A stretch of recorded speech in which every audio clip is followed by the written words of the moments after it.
Yes sir, salut tout le monde. Premier podcast, on a brisé la glace avec Dom Dubreuil. C'était vraiment un podcast intéressant sur la vie de Dom. On a parlé un peu de tout. Évidemment des chars, c'est pas mal de ça qu'on a parlé, je dirais à 60%, mais on a découvert un peu les origines du pourquoi que Dom est rendu dans l'automobile aujourd'hui. On a parlé de son enfance, on a parlé de ses projets qui s'en viennent. Shout out à mon boy Paquin qui est venu faire le tech aujourd'hui. Puis on est vraiment setupé, là. Tout est COVID-proof, tout est bien cool. On est bien content de enfin release le premier épisode. Puis merci un tout spécial aux gens qui sont déjà abonnés. Puis si vous aimez le podcast, si vous tripez, c'est le premier épisode. Share ça partout où vous voulez. Invitez vos amis à l'écouter. Puis dites-moi ce que vous pensez de l'épisode dans les commentaires, soit YouTube ou sur Facebook, whatever. You do, you boo. Fait que là-dessus, bon podcast.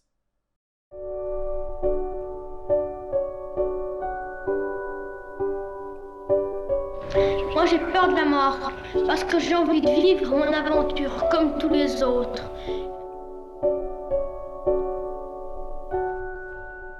Starter ça. That's it. Ben, crime, thanks, Dom, d'être venu. Cheers à distance. Yes. Pour que le monde qui se pose des questions. Socially comme... distance. Ouais, c'est ça. On est, ben, en tout cas, pas dans ta vie de tous les jours, mais.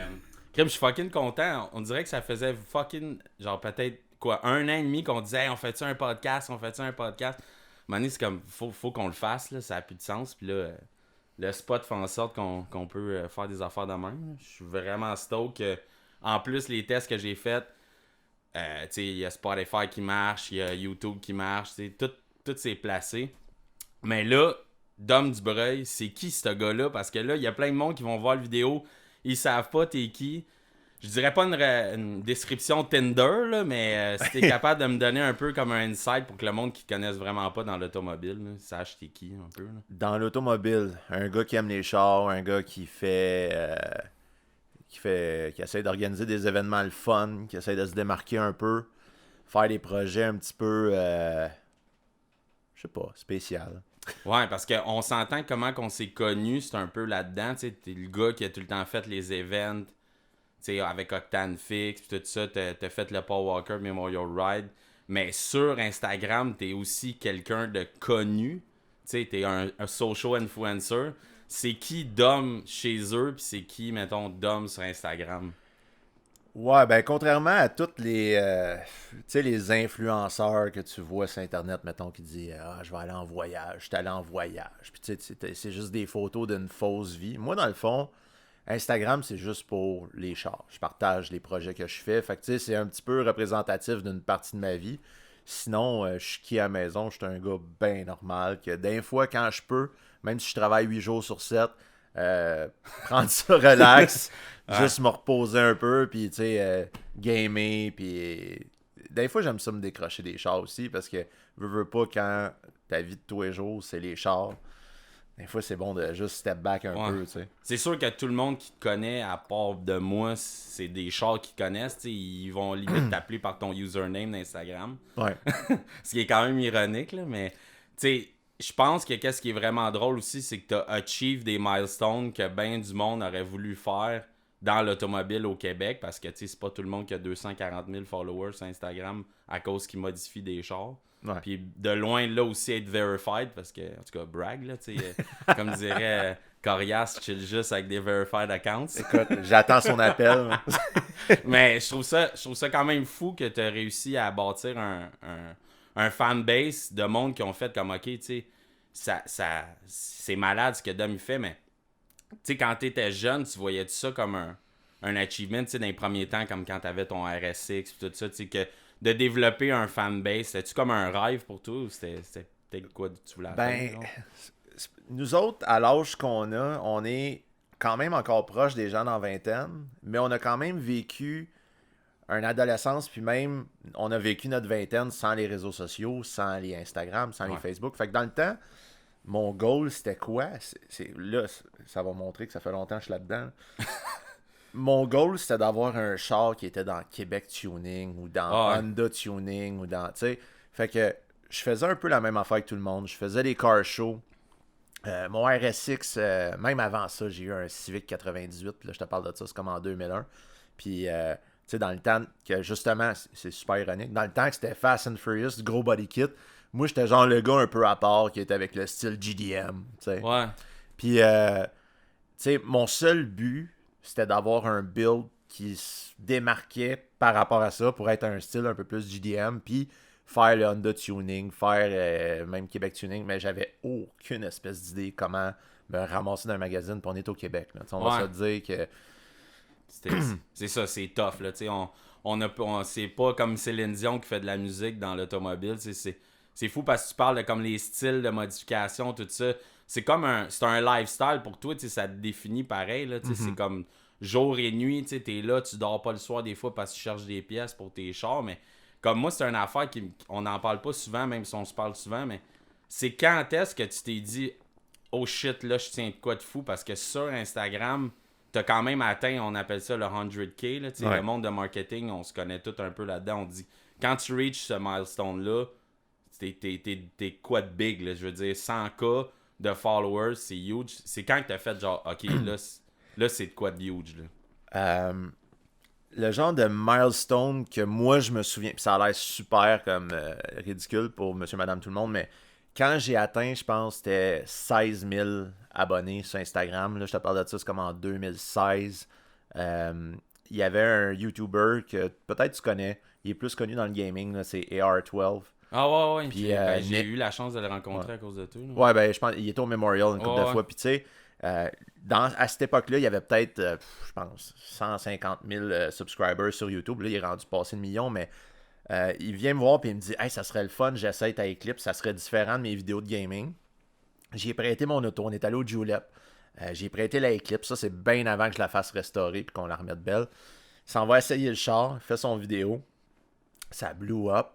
Puis du jour au lendemain, mon Instagram, là, je passais de comme 16 000 à 25, 30 000. Puis là, je me suis rendu compte que, OK, on a peut-être quelque chose. Ouais, un petit net quoi, là, que d'autres au Québec avaient peut-être pas compris comment ça marchait. Tu sais, ben, au Québec, quand même, je te dirais, il y a quand même des gens, on top of my head, que je pense là, qui réussissent quand même bien sur Instagram. Au niveau des chars, là, d'après moi, si tu as entre 15 et 30 000 au Québec, t'es big. Là, ouais, c'est ça, t'as quand même réussi de quoi. Là. Puis, tu sais, je pense à des gens comme Jay Dufour, avec son Skyline, il est passé de 40 000. Ouais, on s'entend que lui, il a un char qui est assez intense. Il est fou raide, tu sais, ou le Civic à Virginie, elle est dans le 20 000 aussi. Puis, tu sais, c'est quand même des super bons chiffres. Mais là, quand j'ai vu que ça commençait à grimper, je checkais mes stats. Puis là, je me suis rendu compte, oh shit, ok, là, c'est parce que c'est plus... tu sais, quand je check mon top ville d'Instagram, c'est plus, mettons, Montréal, Trois-Rivières, Québec. Là, c'est rendu Los Angeles, New York. Ah, tout. ça, c'est fou, ça. Là, j'étais comme, shit, ok, je pense qu'on a de quoi. Puis là, ça s'est mis à monter. Puis, on est là aujourd'hui à... C'est ça. Tu sais, t'approches pas loin le 250, les gaps sont fous, tu sais. Moi, ça m'amaze tout le temps de savoir que t'as comme eu un moment, tu t'es dit, hey, j'ai le goût de bâtir un char de Fast and Furious parce qu'on t'entend pas mal en parler de Fast and Furious, mais ça fait partie, je dirais pas intégralement de ton succès, mais tu sais, c'est ça qui a sparké ce que t'es devenu aujourd'hui, mais c'est quoi pour toi Fast and Furious? Tu un rêve de kid quand t'étais comme, tu checkais ce film-là, t'étais genre, yo, faudrait que je réussisse à avoir un char comme dans le film. C'est quoi ta perspective là-dessus? Tu sais, il y a bien des gens au Québec qui vont dire, ah, c'est parce qu'il est fan de Paul Walker. C'est tellement pas ça. Tu sais, moi, je suis un fan. À prime abord, je suis un fan de voitures de cinéma. Que ce soit, c'est pas Back to the Future, Duke of Hazzard, whatever. Puis avant Fast and Furious, le monde me connaissait comme ah ouais, c'est le gars qui se promène en DeLorean. Je m'en allais dans un car show puis j'étais en DeLorean tout le temps. T'sais. Le char de Back to the Future. C'était la même affaire que ça, mais original. Pas de réacteur puis de cossin. T'sais. Ouais, c'était un char en stainless. Là, pour ceux qui ne comprennent pas. C'est assez débile de croiser ça dans la rue tout court. Là, puis tu sais, j'avais mon fun d'aller dans un show avec ce char-là. Ça faisait parler le monde. Puis un moment donné, dans un meet de DeLorean, parce que oui, il y a ça. On n'est pas 30, là, on est genre 8 quand on se croise. Puis là, il y a un gars qui est arrivé avec une de Back to the Future. Là, j'ai vu ça, puis je me suis dit, tabarouette, c'est spécial, tu sais. Puis je me suis là-dedans, puis je me dis, crime, tu peux posséder un char de film, même si c'est pas le vrai, mettons. Puis ça a comme, tu sais, vu que je suis dans le monde des chars, j'aime les chars modifiés, puis tout, je me suis dit, ça serait cool de faire un char de Fast and Furious. Puis, veux pas, comme le 3/4 des kids, quand je suis allé voir Fast and Furious 1 au cinéma, parce que oui, je suis allé le voir au cinéma. Ouais, c'est fou ça. Faut pas oublier ton âge aussi. Ouais, là, c'est que ça. le monde comprenne que... Mais je suis allé le voir en autobus. Fait que tu sais, Ouais, t'étais dans ton teenage, là, tu sais. ouais, c'est ça. Puis, tu sais, là, je me suis dit, hey, je préfère l'Eclipse parce que j'ai trippé sur ce char-là quand je l'ai vu, tu sais. Puis, on a commencé ce projet-là. Puis, honnêtement, au début, là, tu sais, j'étais un petit peu naïf, là. Je me suis dit, hey, on va me mettre un budget de 10 000. Ouais. 10 000 d'après moi, un body kit, des stickers, il va être pareil. Mais le char t'es cool, tu sais. Je veux Ouais. dire, tes intentions puis tout ce que t'as fait derrière ça, ça reste que comme le film Fast and Furious, en oubliant Paul Walker. Tu sais, on l'a tous vécu de la même manière un peu nous parce qu'on est fans de char, mais tu sais, mis à part, tu sais, on dirait ce hobby-là qui est devenu une passion aujourd'hui pour toi puis moi, mais ça a quand même sparké quelque chose, un film de même. Tu sais, c'est devenu comme dans ta tête, tu t'es dit, hey, moi j'aimerais ça avoir le char que Paul Walker conduisait, tu sais, quand il est arrivé avec ça dans la course. Tu sais, c'est un peu le sentiment que tu as eu après que tu as réussi à le bâtir aussi, veux pas. Là, Ben, tu sais, moi, c'était surtout de vivre des expériences. Tu sais, quand, mettons, j'étais assis dans DeLorean de Back to the Future la première fois, je me suis dit, aïe, aïe, c'est ça qu'il voyait dans le film. Tu sais, sa vue, là, son first-person view, là, c'était ça, tu sais. Puis là, après ça, je me suis dit, hey, ça serait cool de voir c'était quoi le first-person view quand il était assis dans cette Eclipse-là, tu sais. Puis c'était vraiment ça au début qui m'a comme sparké à faire cette auto-là. Puis aussi, on était rendu à la 2e année du Memorial Ride. La première année, on va se le dire, là, c'était un gros car meet, mais de 10 000 personnes.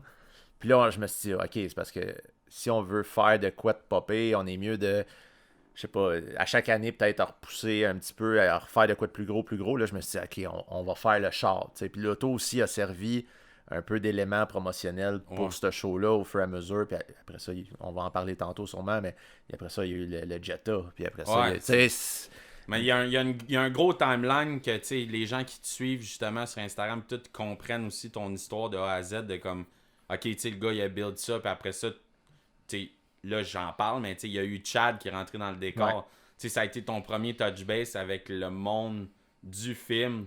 Mais justement, en parlant de ça, ça a été quoi, après que tu aies bâti le Jetta, après que tu aies tout bâti ça, quand tu as su que là, tu faisais de quoi avec un des acteurs du film, t'as-tu fait genre, aïe, aïe, ok, là, ça se passe, là? C'est dur à dire. Je te dirais le genre de petit moment what the fuck, genre, où c'est, tu sais, qu'est-ce que je suis en train de faire? J'ai eu ça entre le temps qu'il m'a texté la première fois, il m'a dit, hey, fais donc mon char, que ça a quasiment sorti comme une joke. Ouais. Et, puis je pense que c'était ça, honnêtement, parce que moi, dans le fond, il m'écrit ça, j'ai la notification sur Instagram, genre, hey, il faut que tu fasses le Jetta à cette heure. Puis moi, j'ai fait comme, bon, mais s'il répond à tout le monde, il va répondre à ça. Puis là, j'étais avec ça, ok, écoute, si tu viens te faire dévoiler le char à Montréal, je le fais. Puis là, tout de suite après, il me dit oui. Là, je suis comme, ok. Là, je l'emmerde. Faut que je trouve un char, faut que je trouve les morceaux, faut. Tu sais, puis à cette époque-là, c'est con, là, je parle comme si ça faisait super longtemps, mais. C'est pas si loin, mais. C'est pas si loin, mais la communauté de ceux qui produisent des autos de qui refont des autos de films, parce que je suis pas le seul. Des répliques, là, disons. C'est ça. Écoute, là. il y en a des centaines de personnes qui font ça. Moi, le monde me voit peut-être d'un fois comme un illuminé avec ce char-là, mais peut-être moins à Star, c'était pire avant, mais il y a beaucoup de monde qui font ça. Mais à cette époque-là, trouver les morceaux, avoir les références, écoute, on était peut-être 5-6 qui faisaient des chars de même, qu'on sortait un petit peu du lot, puis il n'y avait pas d'informations, puis tout. Fait que quand Chad m'a dit oui, puis après ça, il a fallu que je trouve un auto, trouver un Jetta pas pourri de cette année-là, tu sais. Puis le show était même pas dans un an. Je me suis dit, OK, il faut qu'en 8-9 mois, je sois capable de trouver. Puis aussi l'argent, tu sais, parce qu'un char de même, ça se fait pas tout seul. Non, c'est ça, ça prend des. Trouver les sponsors. Je le savais que d'implanter, pas d'implanter, mais d'embarquer un acteur là-dedans, les commandites vont arriver, ça sera pas un trouble, mais trouver les commandites, trouver le char, trouver les morceaux, sortir le char pour je pense que c'était le 27 mai la date. Puis on un challenge là, de fou. Ce char-là, ça a vraiment été une course contre la montre. Là. Mais justement, ces builds-là, tu trouves pas ça un peu genre. Comment je pourrais dire ça? Ça devient quasiment une raison de te lever le matin. Dans le fond, que ça devient comme ton objectif de dire, OK, ben, je vais travailler à réussir ce projet-là, que d'autres mondes voient ça comme un. Carrément l'Everest, puis ils sont pas capables de surmonter ça.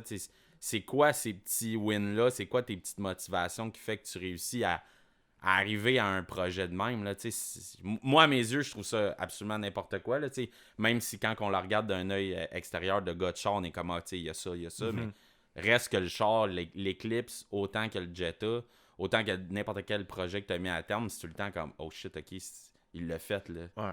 Tu sais, puis même quand il y a des haters qui vont dire, fuck, je sais pas comment il a fait, mais il l'a fait, tu sais.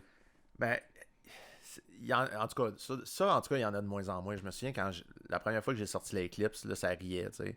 Puis ça disait, ouais, c'est fanatique. Puis, tu sais, ouais, c'est intense de faire des affaires de même. Puis à cette heure, on dirait que tout le monde trouve ça vraiment trop cool. En tout cas, je comprends pas. Mais la drive que j'ai en dedans de moi, surtout maintenant, dans le temps, je le faisais pour moi. Puis c'était pas mal ça. Puis là, en ce moment, c'est plus de prouver, parce que dû au fait que faire des répliques, c'est de plus en plus, pas mainstream, mais de plus en plus de monde qui veulent faire ça, puis tout. Moi, j'essaie de sortir un peu des sentiers battus, puis d'aller faire des autos un peu plus obscures, tu sais. Puis je me dis, par obscur, je veux dire moins populaire. Ouais. Puis si je suis capable de faire en sorte qu'à la fin, les gens soient capables de me demander, coudonc, si tu la verrais. Ouais, pour moi, c'est comme un win, tu sais. Ouais, c'est ça ton Achieve Gold, là. Tu sais, avec celui qu'on est en train de faire en ce moment, le Maxima, j'en ai pas trop parlé. On l'a moins poussé parce que c'est pas un char qu'on va dévoiler dans un show, whatever.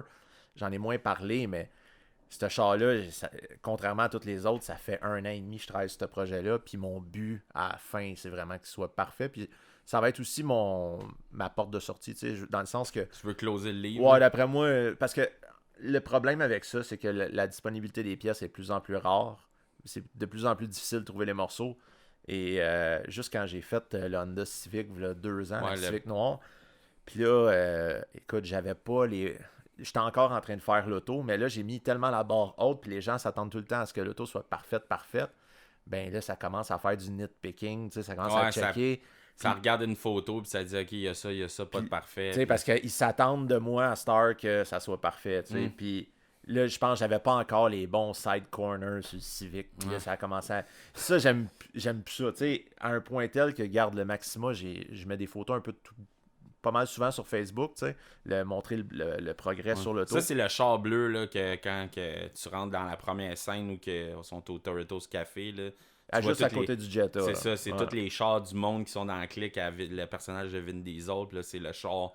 Le bleu qui est un peu, comme tu dis, underdog, le monde, ils savent pas c'est quoi, mais encore là, quand tu regardes vraiment avec une loupe, tu te rends compte que c'est un char qui a été bâti autant bien que les autres. Ah ouais, puis même, je te dirais, quand tu regardes avec une loupe, quasiment plus que les autres, parce que là, on est en train de travailler dessus, puis on se rend compte qu'il y a tellement du travail custom à faire, c'est dur. Ouais, c'est ça qui est fou, mais tu sais, tout cet amour-là pour l'automobile, puis tout, dernièrement, tu as réalisé un rêve, justement, parce que là, ceux qui te connaissent savent que c'est ton 4e char de film que tu fais. Ouais.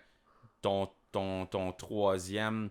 Ton premier, tu l'as plus en ta possession, tu l'as vendu à un collectionneur, mais ça t'a permis de réaliser un de tes rêves d'enfance.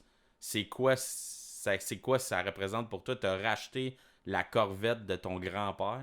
Ouais, ben dans le fond, puis tu sais, on en avait parlé pendant un bout de temps avant que ça se fasse, parce que c'était quand même un gros défi pour moi, mais ceux qui me connaissent, ben je pense même pas que j'en ai parlé ouvertement de ça. Ouais, c'est pas tant, c'est quelque chose plus tes chums proches. Là. Ouais, fait que moi quand j'étais jeune, puis là je parle très très jeune, dans les années 80, tu sais, 4-5 ans, j'étais tout, tu sais, quand ma mère allait travailler, mettons, je me faisais garder chez mes grands-parents, chez ma grand-mère, mon grand-père, puis mon grand-père, c'était, du côté de ma mère, c'était un tripeux de char, tu sais, n'importe quoi qui avait un V8 dedans, pick-up Ford jacké avec des gros blocs, c'est un tripeux, là. Cobra Jet, tout le kit.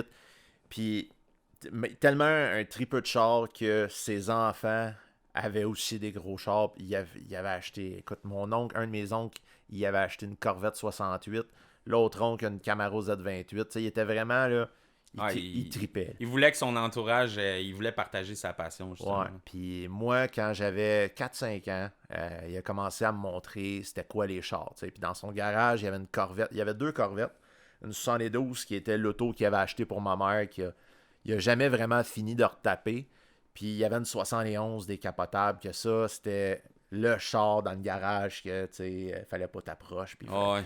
Puis ça, c'est la... À la Vin Diesel, un peu dans le c'est ça, c'est exactement le même vibe, tu sais. C'est juste qu'il s'est pas fait rentrer dedans stock car, tu sais.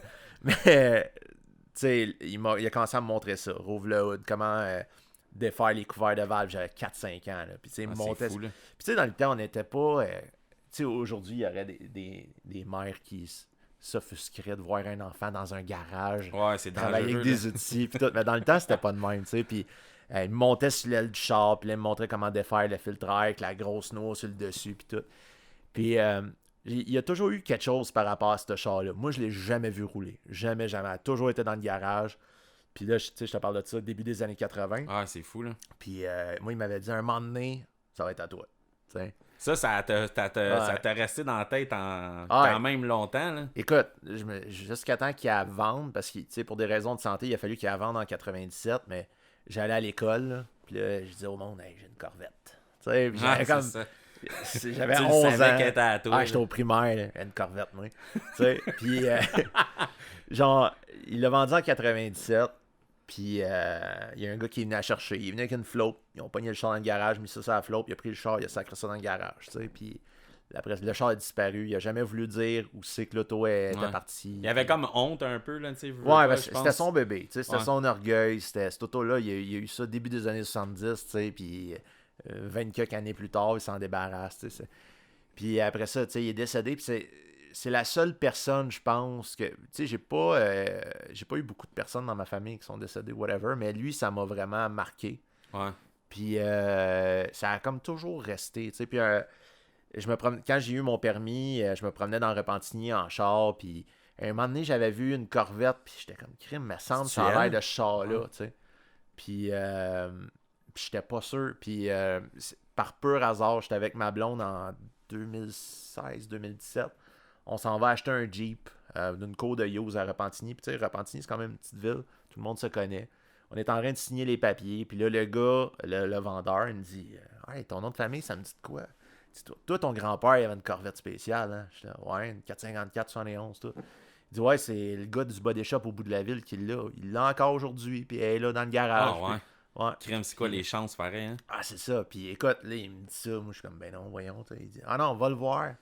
Puis cogne à sa porte, il va t'ouvrir, puis il va t'en montrer, c'est sûr. Ça, c'est v'là 2 ans, right? 2017. 2017, c'est ouais. ça. Fait que 3 ans, ouais. T'as revu le char, là. T'es allé chez ouais, écoute, ça, on est allé chercher le char. Le Jeep, on est allé le chercher le vendredi ou le samedi matin. Puis là, je voulais pas y aller à la fin de semaine chez le gars. Fait que j'étais allé cogner à sa porte le lundi suivant. Puis sur mon dîner de job, tout le matin, tu sais, j'étais comme, j'anticipais. Là, j'étais à la job. C'était un happening pareil, on s'entend. Ah, c'est ça. Puis écoute, j'avais le shape. J'étais comme, Chris, je vais revoir ce char-là. Puis pour moi, tu sais, c'est mon seul souvenir de mon grand-père. Tu sais, il n'y a pas... le char, c'est comme une... Dans le temps, on n'avait pas beaucoup de photos de... On prenait pas de photos et tout. Fait que mon seul souvenir clair, c'est ce char-là. C'est un morceau de tôle qui t'a sparké, qui t'es aujourd'hui. C'est quand même assez fucked up. Fait que, tu sais... là, c'est mon dîner de job, m'en va chez eux, cogne à la porte. Ben, lui, sa maison est juste à côté de son body shop. Cogne au body shop, son employé me répond, il me dit ah non, il est à sa maison. Je m'en vais à sa maison, cogne à la porte. Puis il dit ouais, salut. Il n'y a aucune idée, je suis qui. Je dis ouais, salut, Samuel, c'est mon char, ça. Non, écoute, je me mets à sa place, ça devait être un moment assez weird. J'ai dit ouais, ça a l'air, t'as une Corvette 71 dans ton garage. Il me regarde, fait ok, ouais, je savais que t'allais venir un moment donné. Bien temps. Fait que je passe bord en bord de sa maison. On s'est jamais parlé. Je passe bord en bord de sa maison. On s'en va dans la cour. Il rouvre le garage. C'est un garage pas trop gros, mais il y a 4 chars tout tassés. Puis dans le fond, le char, il est là. Ouais. Puis à ce moment-là, tu sais, pour moi, c'était... Je voulais juste l'avoir, tu sais. Ouais. Puis vu que c'est un auto quand même assez rare, tu sais, toi, tu l'as vu, l'intérieur est vert. Fait que, ouais, c'est un char vraiment spécial pour vrai. Puis je l'ai reconnu tout de suite. J'ai vu l'intérieur, j'ai reconnu le char, j'ai tellement passé de temps dans cette auto-là quand j'étais jeune qu'il y a des affaires qui m'ont... T'as eu des... Ouais, c'était subliminal comme un peu, genre... Ouais. T'as eu des flashbacks, mais comme c'était clair, net et précis qu'en ce moment, t'étais prêt...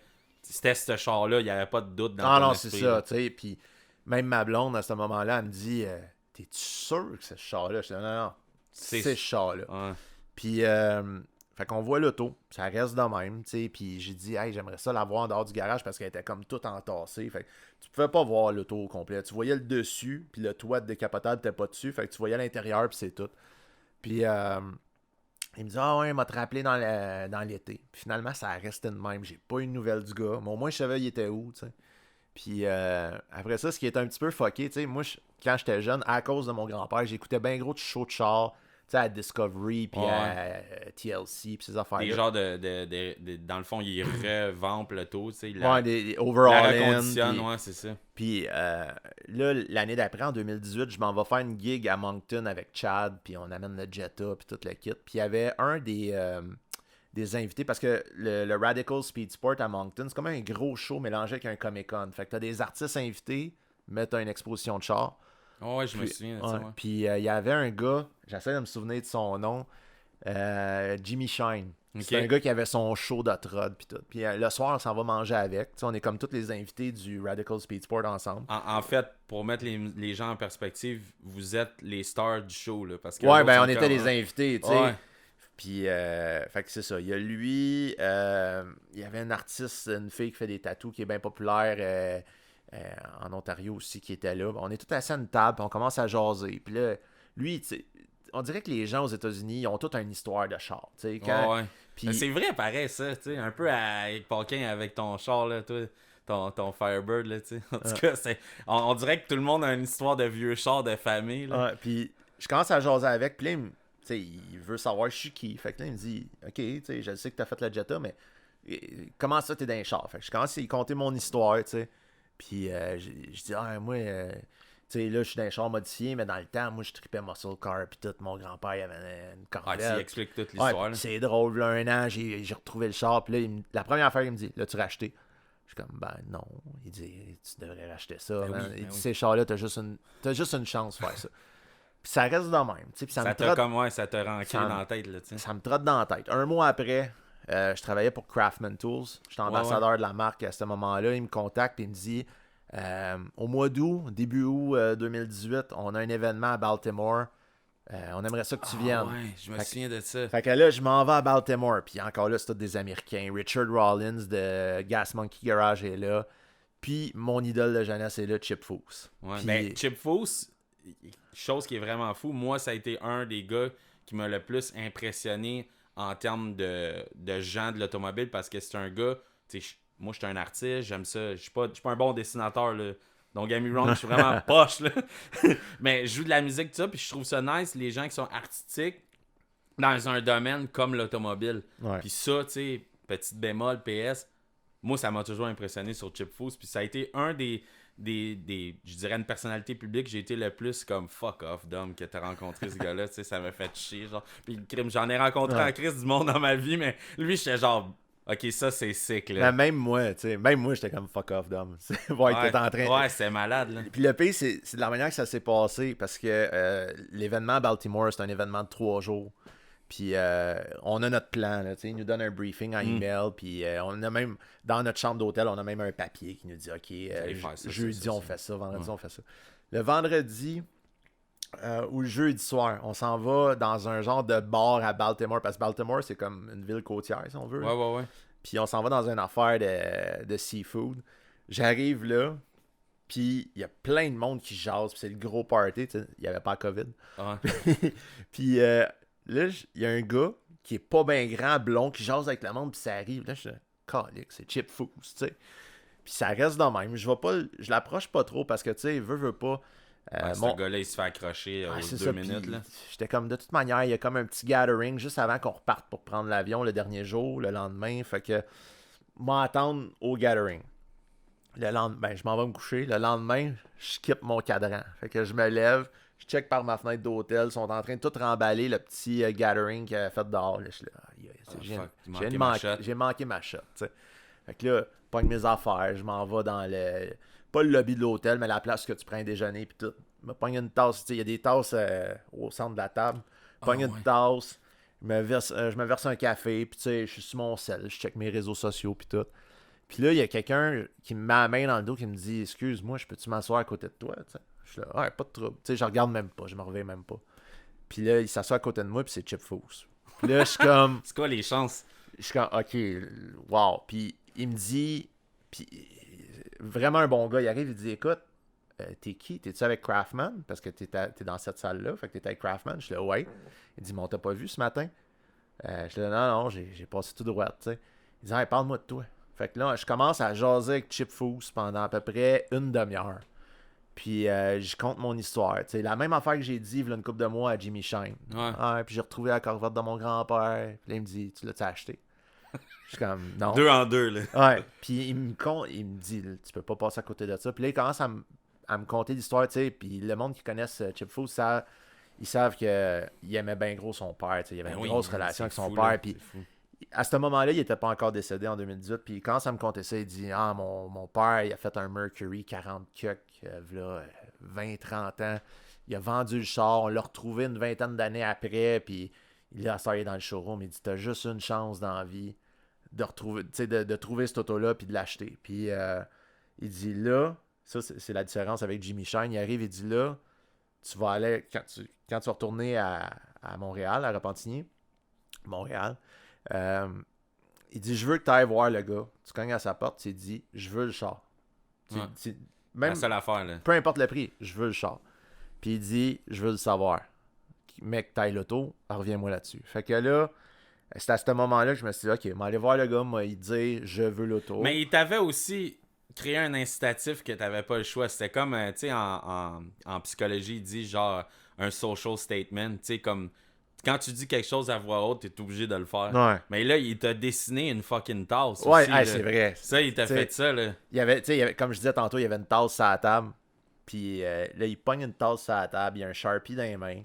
Puis il part à dessiner. Il arrive, il dit, c'est une quelle année à Corvette? Je dis, 71. Il part à me dessiner ça. C'est une tasse. Tu sais, un petit sketch rapide, mais c'est un sketch de fucking Chip Foose. Ah ouais, c'est la grosse affaire. Puis, écoute, je l'ai encore chez nous, sur mon étagère. Puis, il me dit, je veux le savoir, mec, tu l'aies. Fait que je retourne à Montréal. Je suis arrivé le samedi. Le dimanche, je m'en vais cogner chez le gars. Il est pas là. Je laisse un message dans la porte. Je dis, je veux t'avoir pour la Corvette, je suis prête. Là, après ça, il est arrivé bien des affaires après ça parce que là, t'as comme fait, là, j'ai plus le choix. Là. Ouais, ben là, je vais voir le gars. Puis j'ai dit, écoute, je veux la Corvette. Tu sais, on se rencontre le lundi soir, il sort du garage. Ça faisait 1 an qu'on était supposé l'avoir en dehors du garage. Puis j'ai pris des photos dedans, puis tout, il shake, puis tout. Puis là, il me dit ça. Il dit, écoute, il dit, elle n'est pas en état de fonctionner, tu sais. Mais il dit, je veux 45 000 pour. Fait que là, le petit hamster dans ma tête. C'est de l'argent, là, c'est pareil, de l'argent, puis tu sais. Pour un char, un 71. Ouais, qui roule pas. Puis moi, je connais rien là-dedans, là, tu sais. Puis il me dit, il dit, ouais, en tout cas, il faudrait cet argent-là. Puis, en tout cas, il dit, il y a des gens. D'après moi, il me bullshitait. Il a dit, il y a des gens qui la voudraient, mais en tout cas, je peux t'en garder, tu sais. Ouais. Puis là, moi... c'est peut-être vrai, mais c'est pas vrai. Mais en même temps, tout ce que t'entendais, ça devenait persécuté comme ton idée de te dire faut que je reprenne le char de mon grand-père. Il y avait comme no fucking way qu'il y a quelqu'un qui va mettre des bâtons dans mes roues. Là, puis là, tu sais, c'est veux pas, tu peux pas aller à la banque faire un prêt de 45 000$ pour acheter un char qui vaut fuck out. Pour acheter un char qui marche pas. Comment ça qui vaut 45 000$? C'était à mon grand-père. Le monde va faire gars refusé, mon chum. Tu sais, à ce moment-là, j'avais même pas recherché combien que ça valait ce char-là. Je savais que ça valait un peu cher, mais tu sais... Ouais, peut-être pas 45 000$. Ouais, c'est ça. Mais après ça, je me suis rendu compte que ça vaut bien plus que ça en état de marche. Mais ça, c'est une autre histoire. Mais, tu sais, je capotais un peu. Puis là, tu sais, je t'en avais parlé. Hein. J'essayais de trouver des moyens de ramasser l'argent. Ouais, mais c'était cool. C'était pas comme... c'était pas malsain, tu sais. C'était vraiment de quoi qui... Moi, à mes yeux, je trouve... Ben, en tout cas, que ça soit, ça pourrait être une maison, ça pourrait être un char, tu sais, c'était pas... c'est une partie de l'histoire qui était importante parce que la relation avec ta mère aussi, comme tu as dit, le char, tu sais. Même, je pense qu'elle t'avait même dit, crème d'homme, fais-le, là, tu sais. Ouais, ben, tu sais, ce qui est arrivé, c'est que, tu sais, j'en ai parlé à mes parents, même mes parents étaient comme, tu sais... Oui, pas le choix, tu sais, oui, c'est de l'argent, oui, t'es au point dans ta vie qu'il faut que tu t'achètes une maison, tu ramasses ton cash down, tout, mais... c'est pas un char, c'est plus que ça. T'sais. Puis, fait que là, on cherchait des moyens. Là, je me suis dit, de tous les moyens pour ramasser de l'argent, c'est sûr que je ferais pas comme des gens qui font des GoFundMe. Ouais, c'était ta dernière porte, même. Même pas. C'est même pas parmi les options. Un GoFundMe, pour moi, c'est si quelqu'un est malade, qui a besoin d'argent. Puis, ici, on s'entend le système de santé, c'est gratuit, mais aux États-Unis, des gens qui sont malades, puis tout, c'est fait pour ça, un GoFundMe. C'est pour ça, ouais. Fait que là, j'essayais de trouver de quoi, puis je me disais, dans le pire des cas, mon audience commençait à grimper sur Instagram aussi. Je pense que j'avais 70-80 000 abonnés. Je me suis dit, dans le pire des cas, on peut essayer de faire, je sais pas moi, faire une levée de fonds en vendant de la marchandise, Ouais. des t-shirts qu'on a travaillé là-dessus. Ouais. Puis, tu sais, au moins les gens sont prêts à donner un montant qui est cher pour un chandail, parce que je pense que, tu sais, on visait dans les 50-60$ pour un t-shirt, ce qui est vraiment beaucoup, mais au moins en retour, les gens ils ont un chandail puis ils se disent « Aïe, j'ai participé à cette histoire-là. » C'était cool, là. Ouais, c'était ça mon plan. Puis je me suis rendu compte qu'il y a trop de choses complexes. On n'aurait jamais été capable de ramasser ça en si peu de temps. Mais t'as fallu que tu fasses finalement des compromis dans tu sais, t'es un gars qui a bien du luxe dans sa vie sans dire que t'as trop de luxe, mais comme tu trouvais avoir beaucoup de choses qui se passaient, que t'étais fier, oui, mais que t'avais accompli, mais tu t'es dit, OK, faut que je fasse des sacrifices pour pouvoir faire quelque chose que j'ai toujours rêvé jeune. Tu sais, c'est mon char, c'est le mien, je le veux. Je vais laisser de côté ces choses-là, puis je vais focusser sur avoir un seul char qui est beaucoup plus important que un char qui a des parts de film dessus ou que c'est un achievement, ton premier, dans le fond. Ouais, ben c'est ça, tu sais, dans le fond, pour ceux qui ne le savent pas, quoique pas mal tout le monde le sait, il a fallu que je vende les... Ben, j'ai décidé, c'est pas qu'il a fallu, j'ai décidé de vendre la Eclipse, parce que aussi, entre-temps, là, j'ai fait la Civic Noire de Fast and Furious, qu'on a vendue en début 2019, je crois. Ouais. Puis, quand l'auto est partie, on a vendu ça à un collectionneur en Saskatchewan, je me suis rendu compte que je n'étais pas vraiment attaché à ces... En tout cas, pas à Civic. Pas émotivement. Là. C'est ça. Puis, j'ai net faire Motivement, ça se dit même pas. C'est émotionnel. Gars, Chris, je parle tous des mots. Motivement. Puis, tu sais, là, en mars ou en avril, j'allais faire une gig. Je retournais à Moncton comme invité, mais avec la Eclipse. Ouais. Puis, j'étais avec Chad encore.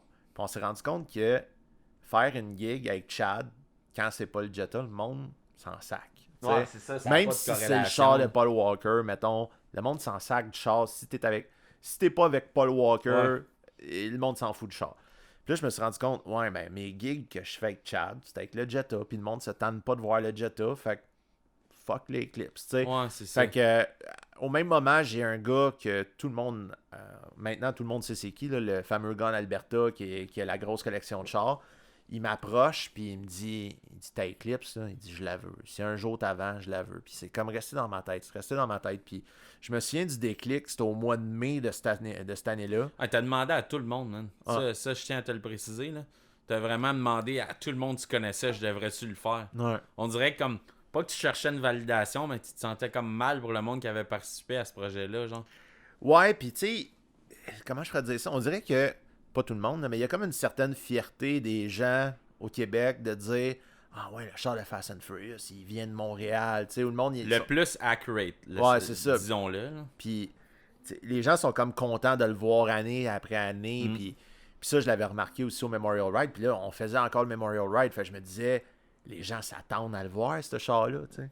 Puis c'est ça, au mois de mai 2019, j'ai eu un déclic, j'étais avec mon père, je travaillais dans le garage, je me souviens plus ce que je faisais, puis l'Eclipse puis le Jetta étaient parqués dans l'entrée, puis je regardais ça, puis je disais à mon père, je n'ai plus besoin des Eclipse. Ouais, c'est ça. Je vais à Corvette. Puis à ce moment-là, j'ai texté le collectionneur en Alberta. J'ai dit, écoute, je veux vendre l'Eclipse. Faut que je rachète la Corvette de mon grand-père, parce que là, tu sais, pour moi, dans ma tête, c'était comme une horloge. Ça roulait, là. Puis, à cause qu'il t'avait fait peur à la technique de vendre Bro-Martino. Là, je me disais, d'autres monde qui veulent le char, là, je t'avertis tout de suite. Tu sais, je me disais, il faut pas que je choke Chip Foos. Fait que, t'as fait un statement. Il t'a donné une fucking tasse. T'as envoyé, tu sais, t'as ton. Mais en tout cas, je sais comment c'est fait chez vous un peu parce que tout le monde il était dans ton armoire. T'as envoyé à chaque soir que tu descendais. Ah, j'ai comme, tu sais, dans mon genre de man cave qui est comme un semi-bureau, là, j'ai mon armoire avec juste des Corvettes dedans. Ouais. Puis la tasse est. Oui, je suis comme un vieux boomer, j'ai pas 40 ans, mais tu sais, j'ai comme plein de Corvettes. Il y a ma tasse en haut, marqué Good luck with your projects, Chip Foos. Tu peux pas choquer ça. Choke pas Chip Foos. Fait que fin mai, on amène le char Memorial Ride. La vente est déjà conclue. Mettons, écrit, là, écrit par conversation Facebook. Puis on amène le char. Écoute, le moteur marchait même plus à la fin. Le char, il fallait le pousser. On l'a amené au Memorial Ride. Tout le char était parfait, mais le moteur était fini fret. On amène ça au Memorial Ride. On fait le show. Le lendemain du show, on pack tout. Le char rentre dans le trailer. S'en va chez Mitsubishi à Saint-Jérôme. Ils mettent un moteur flambant neuf dans le char. Puis après ça, George, le collectionneur, il est venu chercher le char à Saint-Jérôme chez Mitsubishi. Puis c'est la dernière fois que je l'ai vu. Ouais. Puis, tu sais, il m'a payé, il m'a donné ça. Puis 2 semaines après, le gars qui a la Corvette, il revenait de vacances. Fait que pendant 2 semaines, là, j'attendais. Hey, c'est fou, hein? Mais le pire, c'est l'angoisse parce que dans ces 2 semaines-là, je me suis ramassé sans mon Eclipse. Ouais. Puis rien d'autre. T'sais, Ouais, c'est ça. C'est comme si tu disais, j'ai une petite faire un move que j'aurais pas dû faire. tu sais, si l'autre, il m'a crossé, puis il avant pas. Tu sais, Ouais, qu'est-ce que je fais? Puis, non, je m'en souviendrai toujours. C'était la fête à ma mère le 13 juin. Écoute, je me souviens de ça. Je m'en vais à la banque parce que, en tout cas, pour les plaques, puis tout, il fallait faire une traite bancaire. Puis, en tout cas, je m'en vais à la banque. Puis là, après ça, je m'en vais aux plaques. Parce que j'avais toutes les informations pour faire transférer le char, puis on s'en allait le chercher après. Puis je me souviens, là, je pense que je me suis filmé en plus. J'avais fait un live. Je m'en vais à sac. Je m'en vais faire les papiers, tu sais. Tu shakes, là. Hey, je shake. Après ça, on me donne les papiers. Là, je prends une photo. Écoute, la photo, là, est sur mon Elle est Facebook. bleue. Elle est bleue, restée avec des gouttes de larmes dessus. C'est pas en arabe pour un photographe. Là, Non, c'est ça. Puis hey, après ça, je repars le live. Puis là, je broille. Je m'en vais chercher mon char. Puis là, hey, je capotais. Puis, tu sais, l'orgueil, là, il n'y en a pas Il y en a d'orgueil. plus, là. ouais. Puis, je m'en vais chercher le char chez le gars. Mon chum s'en vient avec son trailer. On sort le char du garage. Là, je vois le gars que soudainement, il a l'air de savoir attacher à ce char-là. Il sort du garage lui-même. Puis là, je file cheap pour lui. Mais je suis comme, Chris, c'est toi qui as pris. C'est à moi, ce char-là. Je l'ai dit quand j'étais en secondaire 1, tu sais. Puis. Je l'ai dit à tous mes chums. Ouais, là, c'est ça. Tu viendras pas fucker mes affaires. Là. Hey, je choke pas Chip Foods. Fait qu'on rentre, il rentre lui-même dans le trailer. Puis, parce que j'y ai laissé ça. Puis après... c'est quand même, tu sais, on s'entend que le monde qui sont pas des carheads, ils savent pas c'est quoi, mais tu sais, même toi, Paquin, quand t'as vendu ton char, ça t'a fait de quoi aussi. Là, mais tu sais, je pense que le monde, faut qu'il réalise que, comme, oui, c'est du matériel, tout, mais c'est ta fondation de qui t'es. Ben, il a eu 22 ans, pareil. Ouais, mais c'est ça, mais le gars, il a eu une histoire d'amour avec la même histoire d'amour que toi. Fait que les deux, vous êtes comme genre. Hey, gars, c'est ton ex, là, c'est ma nouvelle blonde, laisse-moi vivre mes affaires. Mais, tu sais, on est allé à chercher, mettre ça dans le trailer, ramène ça à la shop. Puis, c'est comme je disais tantôt, c'était la fête à ma mère. J'appelle ma mère, elle travaillait. Je disais, hey, viens ton garage en finissant. Ouais, mais je suis fatigué. Je dis, viens ton garage.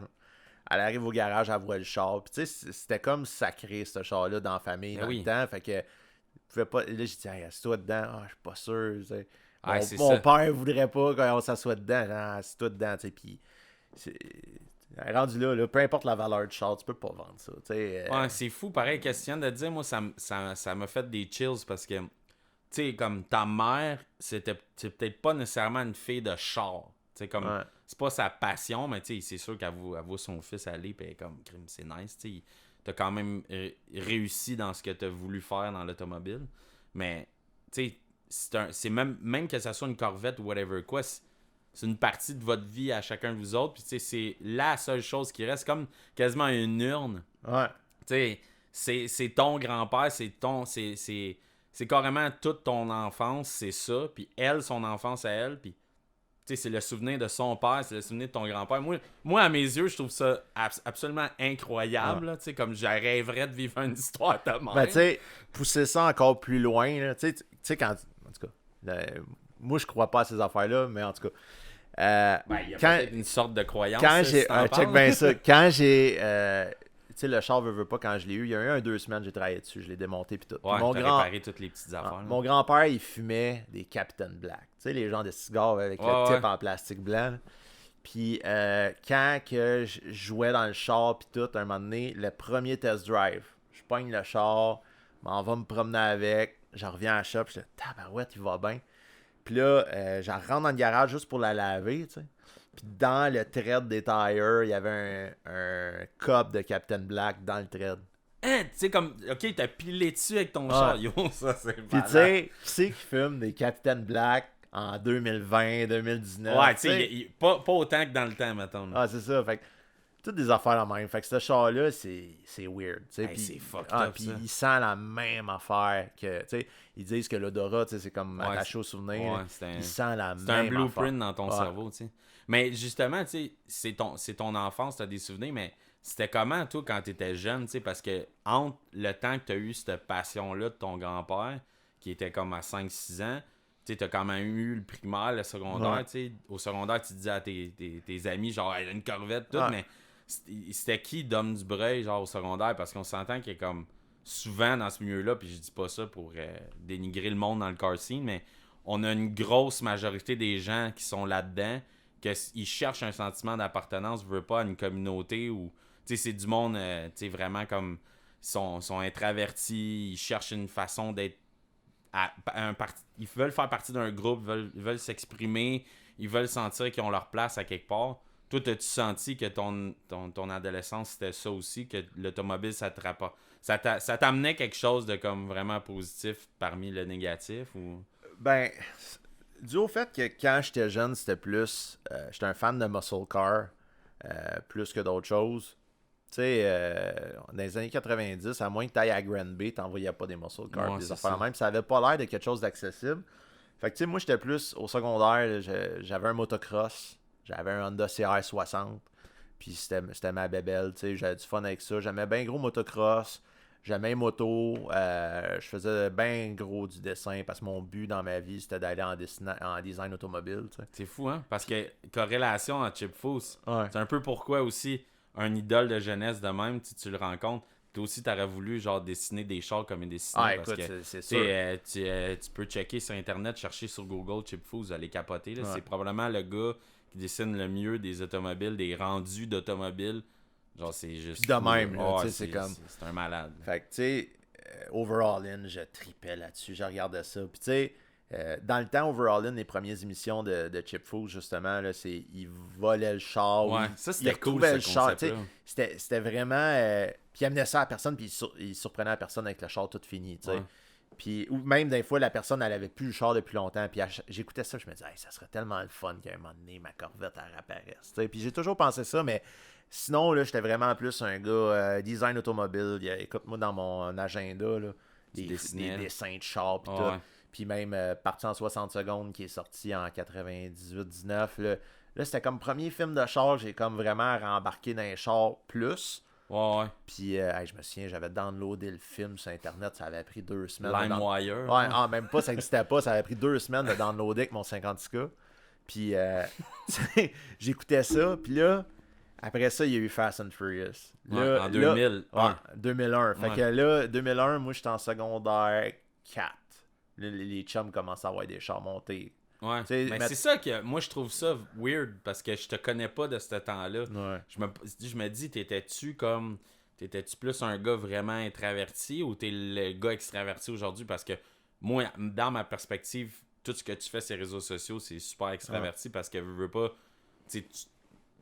pas que tu bragues au monde que t'as des chars parce que ça serait weird là, mais comme tu montres ce que tu fais, tu documentes ce que tu fais, tu postes ce que tu fais, fait que veux pas, t'as besoin d'être à l'aise avec qui t'es, t'as besoin d'avoir une confiance en toi aussi, là, veux pas. Là, J'étais bien pogné. Puis ça, Ok. je te dirais jusqu'à bien tout récemment, j'étais encore quelqu'un de pogné.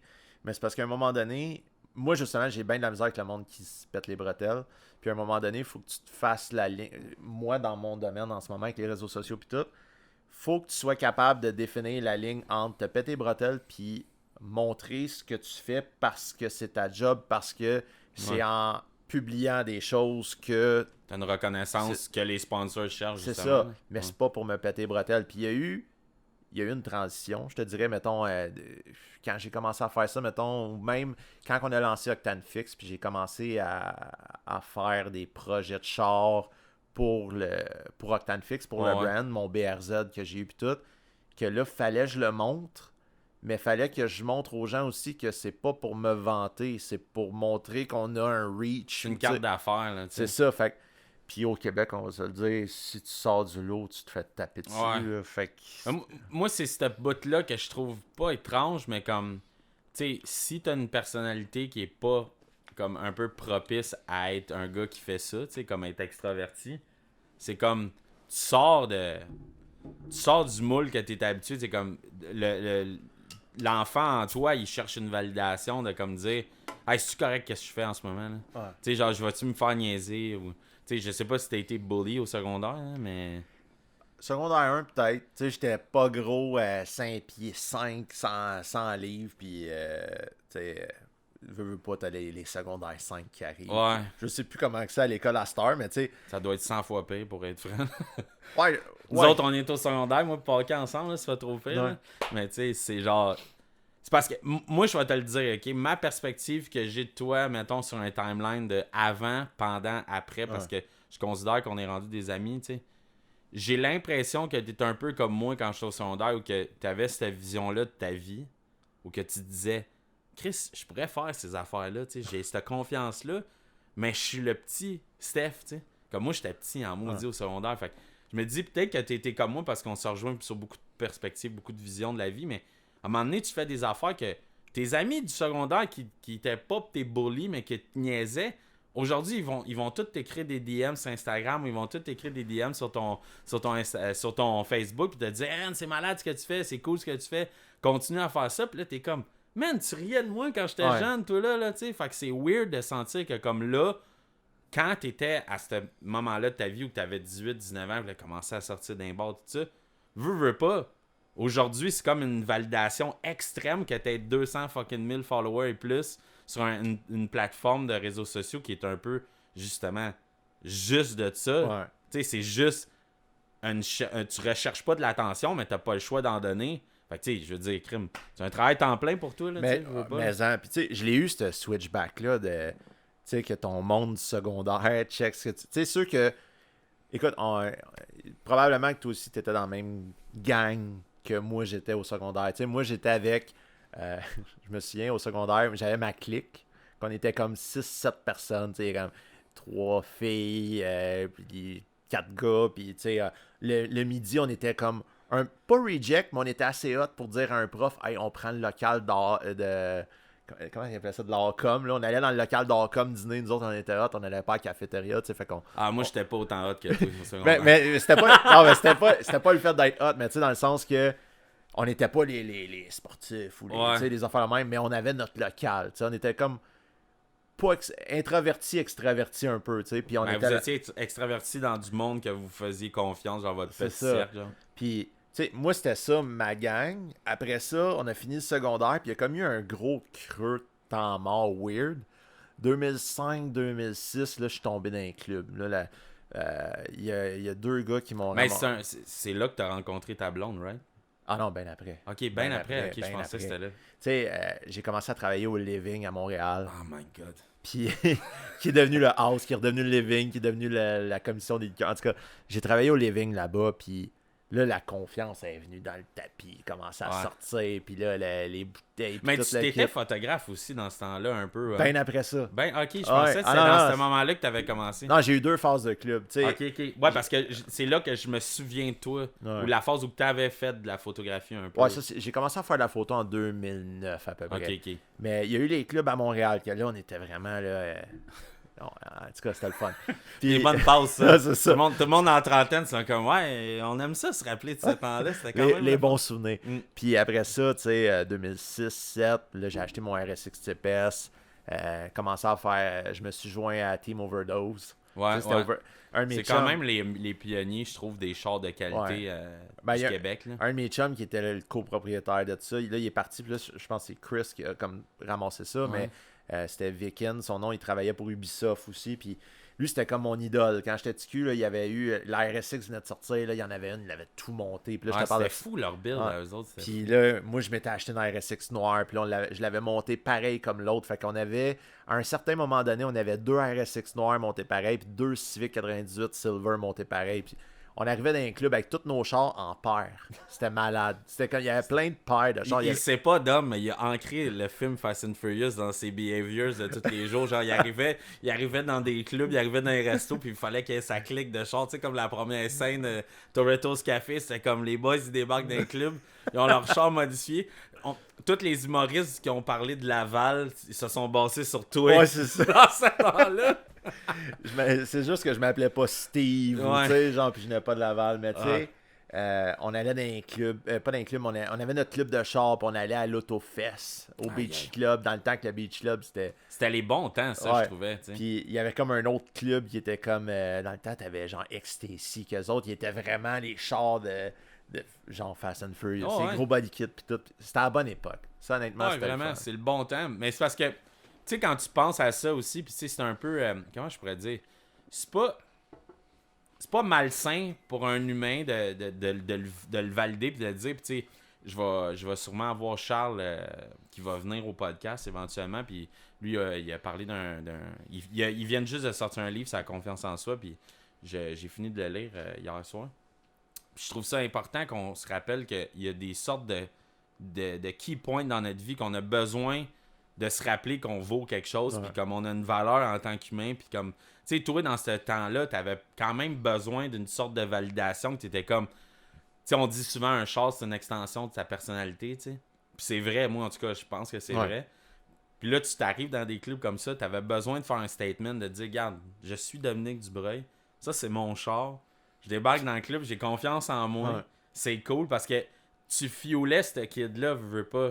Tu sais, tu fuelais le kid... de la Corvette, tu fuelais le kid qu'au secondaire, il avait besoin de se mettre dans une classe à part. Tu sais, il n'y a rien de négatif à ça, mais je trouve ça magique que ça définisse qui t'es aujourd'hui en tant que Dom Dubreuil, genre là, en 2021, mais aussi que ça a créé des fondations solides, que t'es pas un humain qui recherche ça, c'est devenu ton outil de travail, tu sais, c'est une forme de succès que tu as eu besoin de valider certaines choses. Parce que crime, t'aurais jamais réussi à avoir un Instagram de 250 000 followers si t'avais pas nécessairement cette peur-là de décevoir, d'être introverti, mais en même temps, t'es super extraverti de ce côté-là parce que t'as cette confiance-là, mais t'hésites toujours. Fait que tu sors juste de la qualité, dans le fond. Tu sors pas de la merde à cause de ça. Non, c'est ça. Je fais mon gros possible, puis... tu sais, il y a eu la passe, je te dirais, tu sais, la passe 2015-2020, moi j'appelle ça la passe char de Fast and Furious parce que c'était surtout ça que je faisais. Puis, veux pas, tu sais, à cette heure, j'ai comme une audience qu'il faut que je feed avec du stock. Ouais. Puis, quand on a eu le début de la COVID l'année passée, je me suis dit, crime, j'ai le goût de faire de quoi pour moi, tu sais, j'ai le goût de...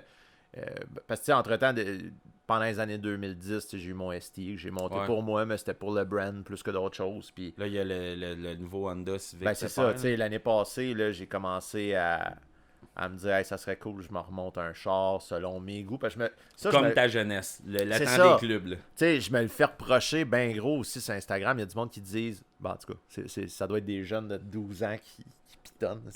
Mais, ouais, c'est ça, mais qui me disent, genre, hey, fais donc un char qui te représente. Parce qu'il y a bien des gens qui comprennent pas que les chars de films, c'est pas parce que j'essaie d'imiter le build d'un gars. Non, ça revient au point d'extension de la personnalité. C'est ça. Tu te prends pas pour Paul Walker. Surtout pas comme le airbrush que je t'ai envoyé. Mais oui, ça c'est un point qu'on n'a pas parlé depuis le début, mais c'est quand même important de savoir que c'est pas parce que tu essaies de prendre la place de quelqu'un du film que tu fais ça. Là. Tu veux pas qu'il y ait un réalisateur qui t'appelle et te dire hey, Dom, t'es le prochain Dom. Là, ah, c'est ça. Tu sais, moi, là, c'est parce que l'affaire, c'est que ces chars de films-là, contrairement à tous les autres chars de films, c'est des chars qui représentent des builds d'une culture. Ouais. Tu sais, fait que j'essaie pas de copier le build de quelqu'un, je fais un char de film. Tandis que, tu sais, il y a bien des gens qui disent, oh, t'es pas original. Non, ça n'a pas rapport. Là, c'est sûr. C'est sûr que t'es pas original. Ton but, c'est de répliquer un char qui a déjà existé. Mais tu sais, je vais pas essayer, mettons, demain matin, mon père m'acheter une Miata puis essayer de refaire ta Miata. Ouais, non, c'est ça. Il y a une différence, mais c'est après avoir eu bien des commentaires de même que les gens me disaient hey, ça serait cool d'avoir un build fait par toi. Que là, je me suis dit, ouais, quand j'étais petit, je tripais ces Civic Type-R. Là, je suis capable d'aller m'en chercher une. Fait que là, tu sais, puis en plus, tu sais, je suis rendu avec le temps, à cause d'Instagram, puis à cause de ce que je fais, tu sais, je suis devenu ben chum avec Cody Walker, le frère de Paul. Ouais, ça c'est une autre affaire que je voulais bring back. Parce que là, on parle, mettons, de ton rêve de racheter le char à ton père. Mais t'as-tu déjà rêvé de rencontrer Paul? Parce que là, malheureusement, on sait tous qu'il est décédé, mais c'était-tu un de tes rêves? Genre, tu pas disais, vraiment. Non, ok. Parce que, crime, je sais pas, tu sais, je dis pas que c'est ta motivation parce que tu viens de le rappeler que c'était pas ça, mais ça a-tu été un autre milestone de rencontrer Cody, le frère de Paul? Ou... Pas vraiment.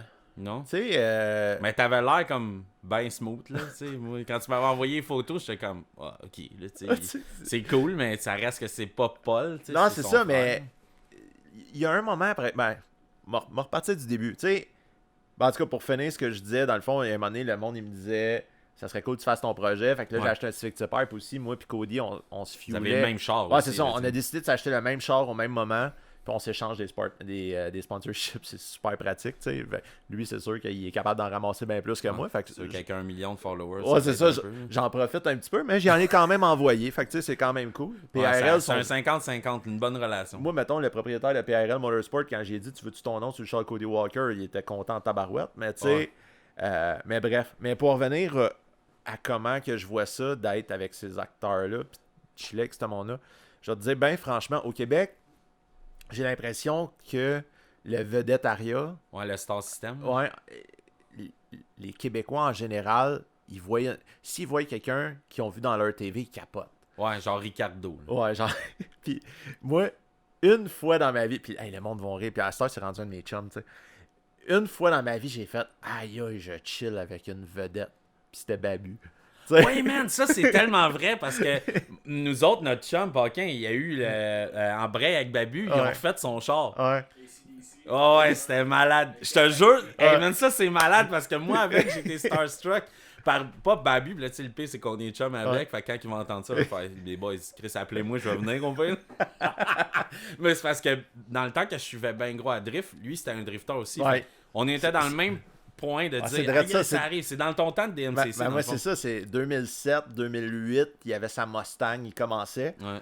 Puis un moment donné, mais avant qu'il soit avec General Tire, elle était rouge-orange, marqué Continental en jaune, ses ailes, puis le top était noir. D'après moi, c'était pour matcher à Tiburon. Puis, ouais, c'est vrai. Hey, c'est vrai, il avait drifté une Tiburon. Puis là, genre, j'étais au drag avec, puis je pense qu'il y avait, c'était comme Jam Pack à la sortie à l'autodrome Saint-Eustache. Puis là, on était un à côté de l'autre. Puis il fait juste me dire « Ah, il est vraiment clean ton RSX. » Puis là, on commence à jaser de même. Après ça, on commence à jaser sur Internet. Puis, crème, c'est devenu un de mes bons chums. Puis on se respecte super bien. Mais c'est la seule personne que j'ai vraiment fait « Wow, c'est une vedette. » Mais ce gars-là, il est intègre. Tu sais. Moi, j'ai eu un moment what the fuck dans ma vie par rapport à Musique Plus. C'est que Marie-Soleil Aubé, là, qui avait fait Vitamine Pop, puis elle faisait Spam, puis tout ça. C'est une fille elle est à Chambly, tu sais, puis j'avais fait des émissions pour Vrac TV, là, que je faisais un faux tough, puis je faisais des scénettes là, dans Code G, là. Puis j'avais été chez Marisol, puis moi, c'était comme, quand j'étais jeune, j'étais comme, yo, c'est malade, Spam, c'est cool, là, tu sais, c'est gros snowboard, gros skateboard, il filmait plein de riders qui sont fucking connus, puis il y avait juste Babu puis elle que je trouvais sick. Puis quand j'avais vu Babu la première fois, puis comme dans le même scénario que toi, après ça, j'avais fait crime. Genre, il sait quoi le prochain next step? Puis là, ben, j'avais commencé à travailler pour le Rockfest. Puis j'avais rencontré plein de monde que j'idéalisais, là, genre quand j'étais jeune. Puis j'étais genre, ouais, finalement, c'est du monde bien normal. Là, moi, être starstruck, là, ça vraiment. Il y a deux noms. Babu, Castor, c'est un de mes grands chums. Puis quand j'étais TQ, j'écoutais Anormal. Oh my god, tu vas pas rentrer là-dedans. Puis, là, je compte pas tout le reste de l'histoire, mais c'est devenu un de mes chums. C'est Christopher Williams. Ouais, c'est ça.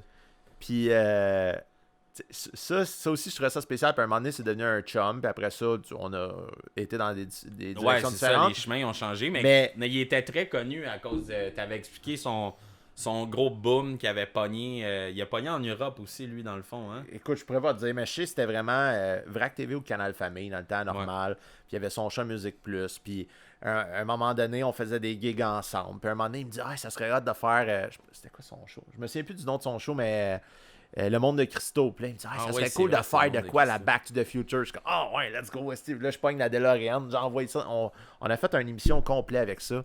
Puis, en tout cas, tu sais, il y a eu lui, mais après ça, là, je te dirais, le fait de devenir chum avec ce monde-là, lui, Babu, j'ai réalisé que finalement, tout le monde est normal. Tout le monde est pareil. Puis t'es resté de toi-même. Puis, Chad, quand j'ai commencé, une fois ça, je m'en souviendrai toujours, la première fois qu'on a prévu de s'appeler au téléphone, après qu'il m'ait dit, je veux que tu fasses mon char, là, j'étais comme, c'est spécial, tu sais, j'avais shake. C'est un milestone, Puis, j'y parle au téléphone, comme si c'était mon grand chum. Après ça, je m'en vais le chercher à l'aéroport. Comme si de rien.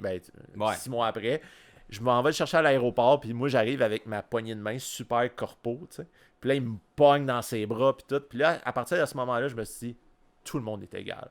Puis, regarde. Tout le monde est sur le même piédestal en termes que si toi tu restes toi-même, mais ils ont comme pas le choix de follow. Tu sais, il a été dans un film, c'est pas grave. C'est tout du monde normal. Même lui, tu sais, en tout cas, gros brag, j'ai mis la photo là. Ouais.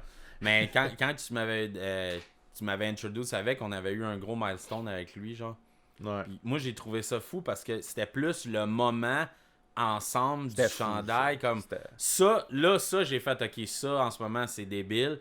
Mais Chad, en tant que tel, l'humain derrière, comme le personnage, Ouais. c'était deux choses complètement différentes. Puis même, en toi puis moi, on le sait que ce gars-là, c'est zéro un gars de char. Ouais. Fait que, tu sais, c'était fou C'est de ça qui est voir. encore plus drôle. Ouais, c'est ça qui est encore plus drôle parce que tout ce qui le passionne, c'est comme tous des trucs de geek. Ouais. Fait que c'était comme, crime, c'est malade parce qu'à quelque part, le personnage qu'il a joué, puis tu sais, Paul, c'était peut-être pour ça qu'il a autant pogné dans la communauté de chars que c'était carrément un dude qui tripait ses chars. Ouais. Fait que c'est sûr qu'il y avait une similitude, mais c'est là que tu te dis, man, c'est malade parce que eux ils veulent apprendre plus sur toi. T'sais. T'es comme, hey, Dom, genre, Ouais. parle-moi de toi, comme quand Chip Foose te dit, hey, parle-moi de toi. Ouais. T'sais. Ce monde-là, dans le fond, ce qu'ils veulent, c'est qu'ils veulent que tu parles de toi, puis ils veulent avoir une relation comme humain à humain. Ils veulent juste pas avoir du monde qui les idolâtrise. Tu sais, Ouais. j'étais allé au Fuel Fest en Californie. Cody m'a invité à son show. C'est exactement le Memorial Ride, mais en Ouais. Californie. J'arrive là-bas, puis j'arrive là-bas, puis aussitôt que je poste sur Facebook que je suis là-bas, genre j'ai Nick Hogan, qui est rendu un autre Ouais, bonhomme à moi, qui m'appelle.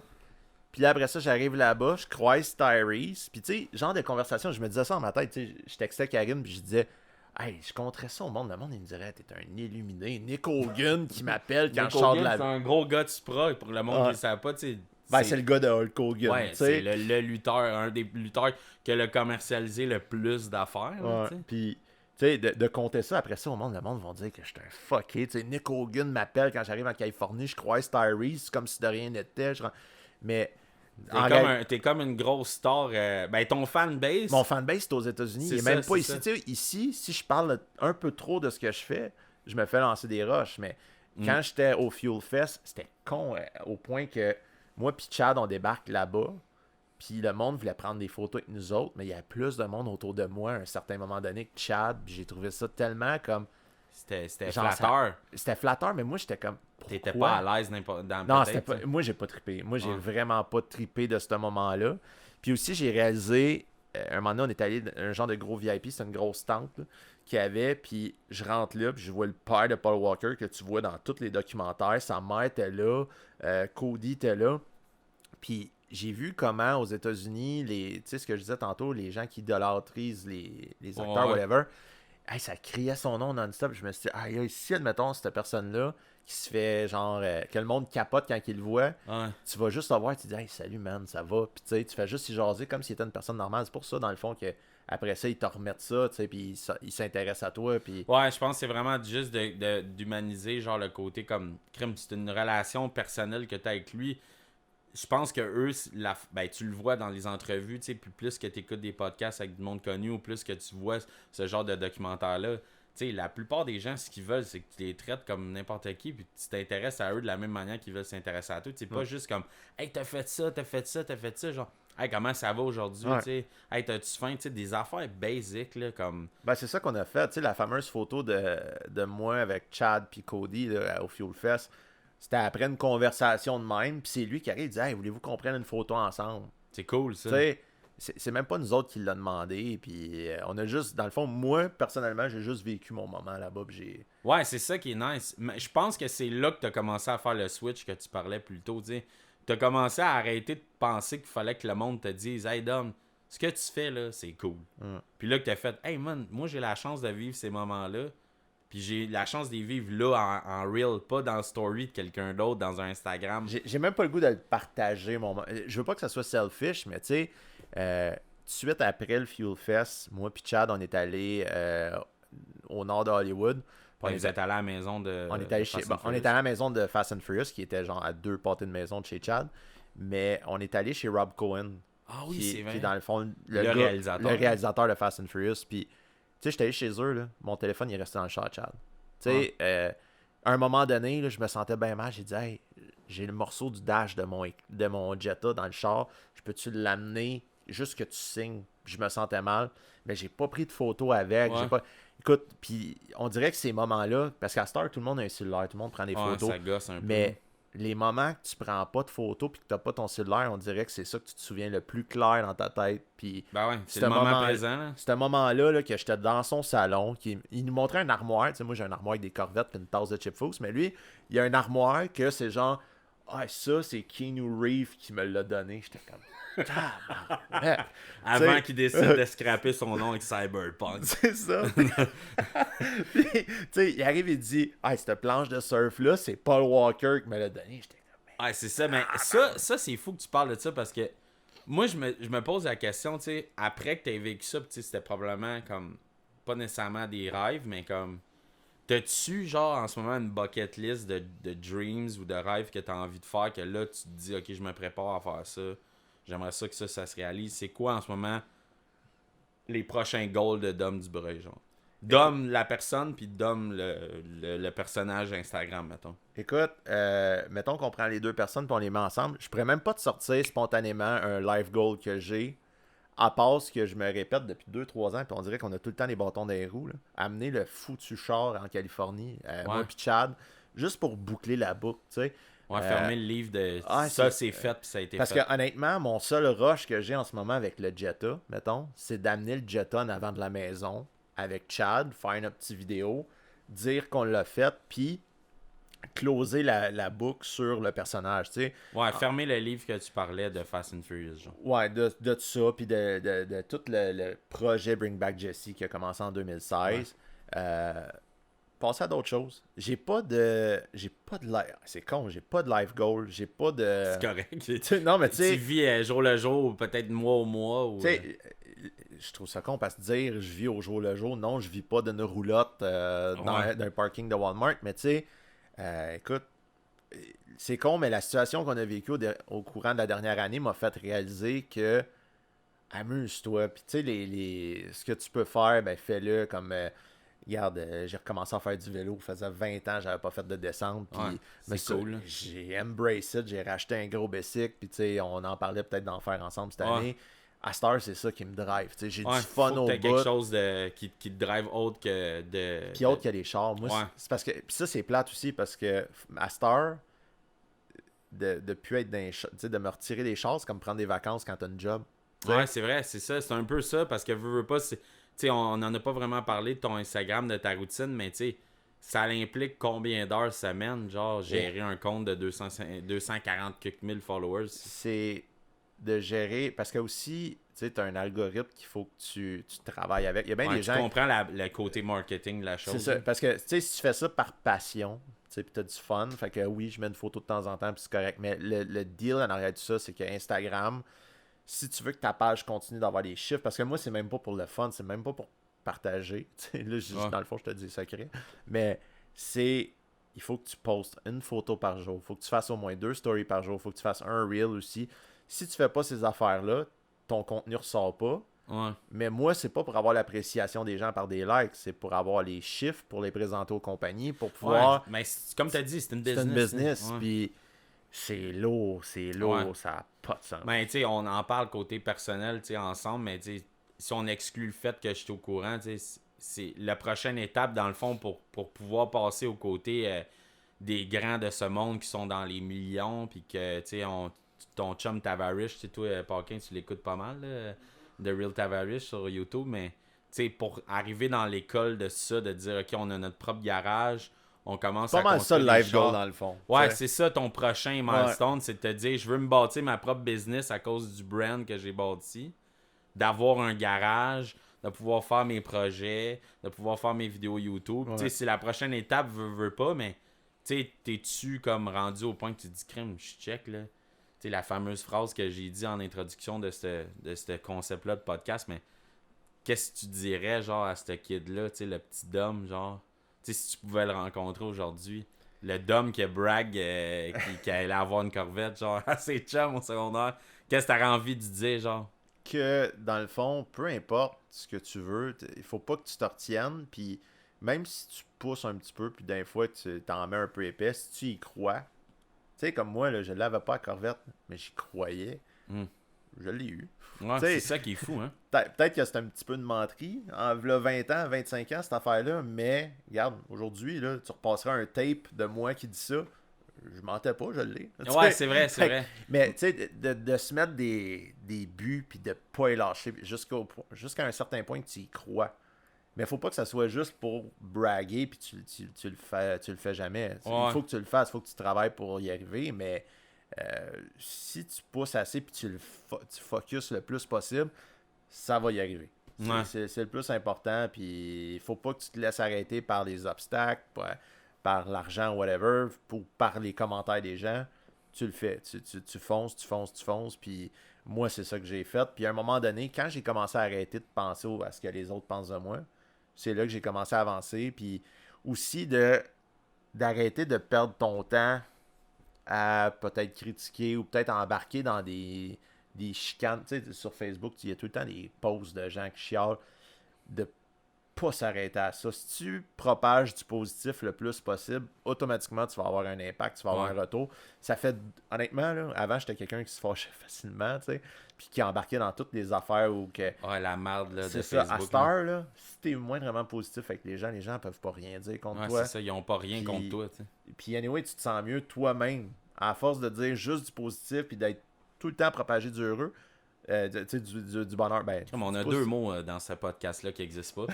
Propager du heureux, puis je me souviens plus de l'autre, mais en tout cas... Les émotions étaient... Ouais. Ben, ouais, je pense émotionné. Ouais, c'est ça. Faut que tu réussisses à comme un peu propager cette vague de positivisme-là pour que le monde arrête de tout le temps avoir un côté comme tout le temps. Tu sais, c'est un peu le côté covidio de la chose que le monde n'arrête pas de parler de la pandémie, tu sais. Oui, il y a des gens qui vont propager des nouvelles qui n'ont pas de sens pis tout, mais si tu décides d'embarquer dedans, tu deviens carrément genre une raison. Puis tu perds du temps. Ouais, tu perds tellement de temps que tu pourrais juste faire comme OK, mais j'ai ce projet-là, ce projet-là. Puis, tu sais, je reviens à ce que tu as dit. Un mensonge, c'est un mensonge tant que ça devient pas une vérité. Ouais. Parce que, tu sais, oui, tu as dit quand tu étais jeune, c'était mon char. Mais techniquement, ça l'était quand ton grand-père est décédé puis t'as relégué. Mais il a fallu qu'il le vende pour des raisons de santé. Mais reste que si tu décides de faire une annonce publique, de dire, gars, moi, je veux faire ça. Puis que là, après ça, ça devient comme, OK, t'as plus le choix. Là, tu l'as dit que t'allais le faire. Un peu comme ce podcast-là. Ça, même Paquin avait été écœuré de m'entendre parler de ça. J'ai pas arrêté de dire je vais le faire. Mais crime, faut qu'on sorte des choses de même dans l'univers pour dire, gars, je vais faire ça autant que ta blonde a dit, OK, je veux faire ça comme carrière. Tu sais, toi, Paquin, tu l'as fait aussi. Tu sais, faut qu'on lance des choses comme ça pour qu'éventuellement, on n'ait plus le choix de se dire, OK, je le fais. Puis là, c'est ça mon focus. Puis c'est pas nécessairement un life goals, mais ça devient un motto de se lever le matin et de se dire, OK, regarde. C'est des goals, il faut que tu te mettes des buts. Puis le pire, c'est qu'à chaque fois que tu en atteins un, c'est le fun. Ouais, ça devient comme c'est what's next, tu sais. Ouais, puis t'as le goût d'en faire un autre, puis t'as le goût de continuer. Pas avoir le but, genre je veux la maison, le chien, la femme, les enfants. Ouais, le but social, là, tu sais, le moule. Là. Non, tu te fais des buts à court, moyen terme, puis t'es atteint, puis c'est le fun. Là, t'as genre pas un rush, mais tu sais, t'as comme quelque chose qui te revient après un coup que tu l'as fait, puis te dire, hey, c'est là, c'est fait. T'sais. Ouais, puis ben, je suis content qu'on ait bring ça parce que, tu sais, par rapport à ça, tu te dis que tu ne fais pas nécessairement dans ce moule-là parce que, comme tu as dit plus tôt dans le podcast, tu sais, t'as pris la décision d'acheter une Corvette à 45 000 au lieu de mettre 45 000 sur ta maison ou, tu sais, plein de choses, mais c'est quoi pour toi, justement, comme ton idéal, tu sais, c'est où que tu te vois à ta retraite, genre, t'as-tu déjà cette perspective-là? Pas nécessairement à tomber dans les life goals, mais c'est qui d'homme, mettons, qui va influencer les prochaines personnes qui veulent faire la même chose? C'est qui ce gars-là, genre, dans ton idéal? Honnêtement, je ne sais pas, mais si, admettons, écoute, ça fait tellement, je veux pas être égocentrique en disant ça, mais j'ai tellement de gens qui me suivent, puis qui en ce moment, ils regardent ce que je fais. Aïe, t'es comme mon idole, pis ci, pis ça. Même ça, je trouve ça un peu weird, mais tu sais, je veux pas influencer les gens. Je veux pas, autre que de dire peut-être, bon, ben regarde, si tu penses que t'es capable de le faire, fais-le. Ouais, mais il y a une différence entre influencer et inspirer. Faut pas que tu oublies que probablement que t'es après les inspirer comme ton grand-père t'a inspiré, tu sais. Ouais, sauf que je veux pas qu'il y ait, tu sais, les jeunes qui me regardent. Ça, c'est l'autre affaire, parce que, tu sais, on va se le dire, là. Moi, je me décris pas comme un influenceur du web. Ouais, mais dans la chose, tu l'es Mais pareil. c'est ça le terme. Mais je veux pas non plus que... parce que, tu sais, les influenceurs, le 3/4 du temps, c'est pas vrai ce que tu vois, là. Tu sais, la fille, là, elle habite pas dans un penthouse. Elle vient de le louer sur Airbnb puis elle est allée prendre des photos. Ouais, ou elle T'sais- a loué un faux backdrop d'un jet, là. Ça, on l'a vu beaucoup, là. Tu sais, Ouais. louer ce théâtre, c'est un faux jet privé. tu sais. Mais tu sais, je veux pas que... Parce que ça, c'est l'autre affaire aussi. Tu sais, il y a bien des gens qui me voient puis sur les réseaux sociaux. Pas au Québec. Au Québec, le monde, ils savent qu'est-ce que je fais dans la vie puis tout, puis c'est bien correct. Mais tu sais, aux États-Unis, il y a bien des gens qui me regardent puis qui font aïe, aïe, c'est quoi ta job? Ouais, Tu sais, c'est ça. Ou ça, c'est des gens que ils peuvent être malheureux à regarder ce que je fais puis se Ouais. dire aïe, aïe, je vais jamais réussir à faire ça. C'est le phénomène du American Dream. Tu sais, Ouais. les Américains ont beaucoup cette perspective-là qu'il faut que tu aies des avoirs matériels pour réussir dans la vie. Puis c'est pour ça que je te pose la question parce que, tu sais, oui, t'as pas ta maison, t'as pas ce moule social-là, mais reste que c'est correct. Puis c'est ça que je veux que le monde comprenne. C'est correct, man, que t'aies pas ta maison à trentaine. C'est correct que tu sois pas marié, que t'aies pas des enfants.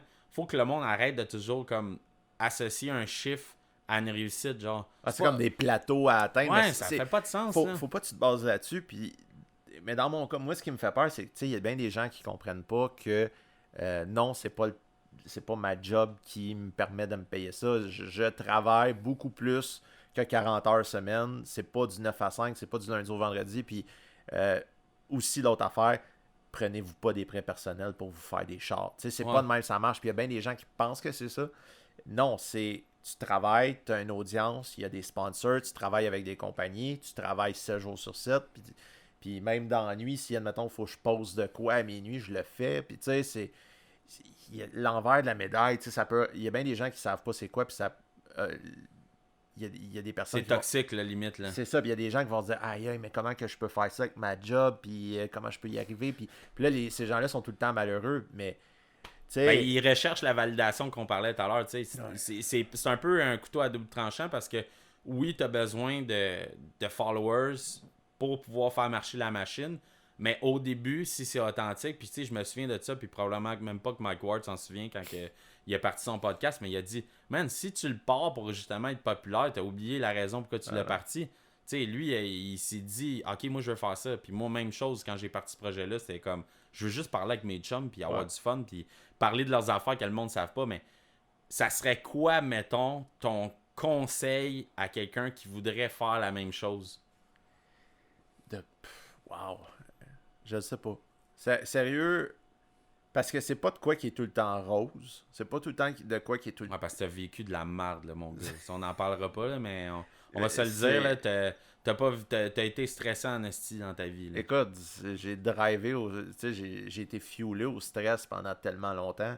Puis c'est juste depuis comme 1 an et demi que je suis comme ben Tu relax. récoltes Ouais, c'est ça. le fruit Mais ça a été dur. Quelqu'un qui voudrait faire la même affaire, je sais de tellement pas le faire pour les mauvaises raisons, je De- pense que ça serait... Pas le faire pour être populaire. Ouais. Tu sais, en partant, là, tu le vois bien vite, c'est qui le ferait pour les mauvaises raisons ou non. Tu sais, moi, il y a bien des gens qui me... Aussitôt quand ça dit « Ouais, t'es famous », non. Tu sais...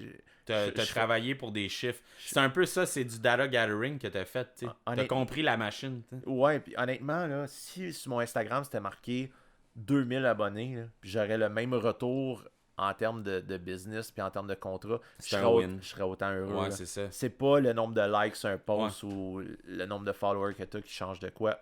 Pour toi, personnellement, dans ta tête, ça change fuck all. Puis même, je te dirais, c'est pire. Plus que le chiffre est haut, plus que tu ressens le besoin de devoir donner de quoi aux gens. Tu sais. Puis c'est vrai, ça. c'est tellement un couteau à double tranchant. Tandis que les gens qui sont pas là-dedans vont juste voir le chiffre et dire Je peux pas me rendre là. Ah, genre. mais t'es famous. Ouais. Tu sais, non. Mais si je reformule ça, ça serait plus de dire, mettons, oublie que ta niche, c'est l'automobile. Si on prend le fait que tu as 3 parties dans ta job, tu es un gars qui représente des business, c'est un gars qui a un gros Instagram, qui a un gros following, tu as des comptes rendus à donner à certains brands. Ça serait quoi, mettons, le conseil de quelqu'un qui veut bâtir son personal brand? Mettons. Ça serait plus ça ma question. Faut que ça soit drivé sur une passion. OK. Faut que t'aimes ça. Faut que faut que tu aies le goût de partager ce que t'aimes. Mais de trouver quelque chose que si tu as le goût d'en faire une carrière ou une business ou de quoi qui va te ramener quelque chose, c'est sûr qu'il faut que tu trouves ta niche. Faut que tu mais tu sais, faut qu'à la base, ça soit drivé par la passion. Parce que si c'est pas drivé par la passion, si c'est drivé par les mauvaises raisons, fais-le pas. C'est quasiment comme tu te mens à toi-même. Mais c'est pas un bon mensonge. Mais de toute manière, l'algorithme va te barrer. Si tu fais ça pour ton désir personnel d'être hot ou whatever, tu vas jamais percer. C'est bâti d'une bonne manière. C'est comme weird le phénomène des réseaux sociaux en 2021. C'est que, tu sais, moi, ce que je trouve vraiment drôle, puis c'est là que j'ai réalisé que ça avait aucun maudit rapport, c'est que moi, j'ai pas beaucoup de followers sur Instagram, mais j'ai un bon following de gens qui aiment ce que je fais, dans mettons, côté musical, côté whatever, ce qu'on fait ensemble. Mais mettons, tes meilleurs fans à toi vont rire de ma gueule quand on fait un live ensemble. On dit « Get this clown out ».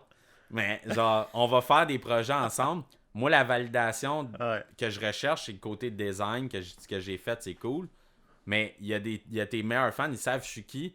Parce que, mettons, tu vas poster whatever quoi. Moi, ma job est déjà faite une fois que quelqu'un m'a dit « Hey, qu'est-ce que tu fais? C'est cool. » Parce que je recherche pas un personal brand sur Instagram. Peut-être que là, une fois que le podcast va peut-être partir, whatever, je vais peut-être chercher ça.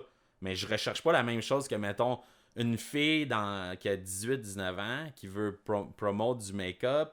Si elle trippe sur le make-up, elle va réussir. Ouais. Mais si elle trippe sur être populaire, elle n'est pas à bonne place. Mais là, encore là, je te dirais je veux pas généraliser, mais je pense que ces plateformes-là, surtout Instagram, mettons, tu parles de la fille qui veut faire du make-up ou être populaire, parce que je pense qu'ils veulent plus être populaire puis après avoir du make-up. Mais mettons gratuit. qu'on prend la personne qui est pas malsaine, là, qui veut vraiment qu'elle triple. Parce qu'il y en a beaucoup de monde qui trippe pareil de façon authentique. Là. Ouais, mais il y a tellement de gens qui font ça pour les... À Star, on dirait que c'est... Tu sais, il y a 2-3 ans, là, ils riaient de ça sur Internet, là, des genres de poupées pour les enfants.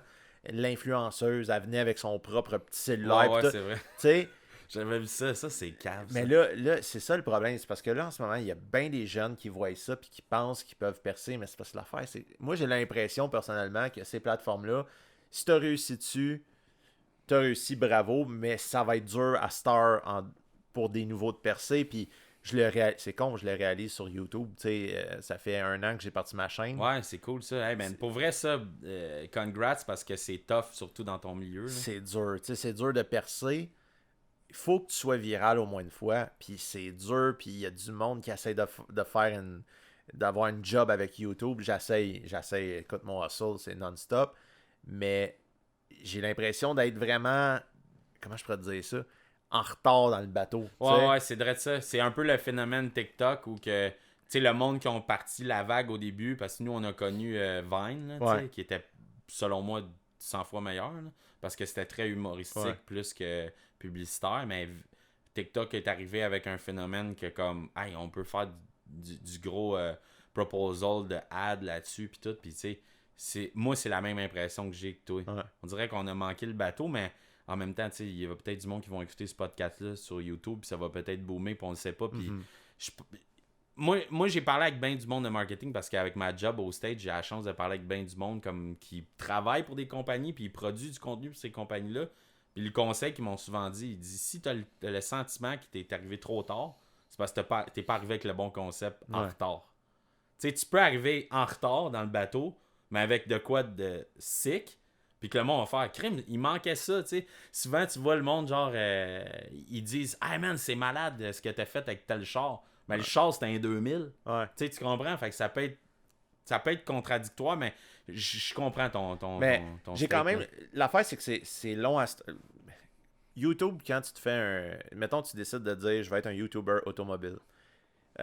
Faut que tu te démarques. Ouais. Puis ça coûte cher. Parce que je pourrais être un YouTuber de jeux, aller me pogner une niche de gars de 12 à 16 ans, puis jouer à des jeux vidéo, puis je suis sûr que je pognerais tout ça. Puis mon contenu vidéo me coûte rien. Ouais, tandis qu'un char, à chaque fois que tu fais un projet, c'est 20, 25, 30 000 $ pour faire une série de vidéos. De genre 7-8 vidéos. C'est ça. Fait que ça coûte cher. Mais comme là, en ce moment, tu sais, moi, ça fait 1 an que je grind sur YouTube juste pour devenir un YouTube associate puis pouvoir avoir des pubs. J'ai réussi à faire ça. Ça a commencé, moi, en mai l'année passée. Mais je suis encore en train de faire mes vidéos. Tu sais, on est en train de faire le maximum en ce moment. Ah. Ça va sortir. Puis je sais que ça va être le dernier vidéo qui va rendre ça viral. Peut-être. Quoique si je me base sur le Jetta, ça va être viral. Puis que mes vidéos que je filme en ce moment vont pogner parce que les gens vont voir le dernier puis ils vont vouloir voir comment ça s'est fait. Fait qu'il y a une stratégie, veux pas, tu sais. Ouais. Fait que, tu sais, en tout cas, moi, je mets tous mes œufs dans ce panier-là, mais c'est un vieux type d'algorithme qui favorise les meilleurs. Tandis que, tu sais, c'est drôle, t'en as parlé de TikTok. TikTok, n'importe qui peut être populaire du jour au lendemain, puis n'importe qui peut redevenir... Le phénomène de Ocean Spray, là, avec le Ouais, dude c'est le ça. skater, là, Puis tu tu sais. peux redevenir un nobody après, Ouais. comme le gars d'Ocean Spray. Ouais. Tu sais, TikTok, là, j'ai parti ma page, moi, c'est drôle, j'ai eu une notification de ça dans mon reminder Facebook. J'ai parti mon TikTok, moi, ça fait 1 an. J'ai eu 100 000 abonnés en 1 an sur TikTok. Mais j'ai fait du contenu, des fois, ça a pogné. Ta niche de contenu était vraiment plus adressée, genre, dans les gens dans vingtaine qui sont très... Char. très automobile, qui trippent sur les trucs de films, parce que c'était un peu ça ton contenu. Puis c'était très humoristique aussi, parce qu'il y avait des trucs qui avaient rapport avec des punchlines. Ouais. C'était vraiment Tu sais, nice. ou faire des duets avec du monde. Puis tout. Puis tu sais, TikTok, ça a pogné. Puis à un moment donné, ça a redroppé. Mais l'affaire, c'est que contrairement à YouTube, qu'un coup que tu es on top, tu restes on top. Il faut tout le temps que tu innoves. Mais au moins, ce qui est le fun sur TikTok, c'est que si tu es original, peu importe t'es qui, tu vas ressortir. Ouais, c'est T'sais, vrai. puis- Mais mettons, Paquin, c'est quel ton top 1 de tous les gars de char que tu suis, genre, sur YouTube? Parce que toi, t'en as en crise, là. Honnêtement, j'en ai pas un top 1, j'en ai plusieurs. Là. Mais mettons, Tu sais, ton...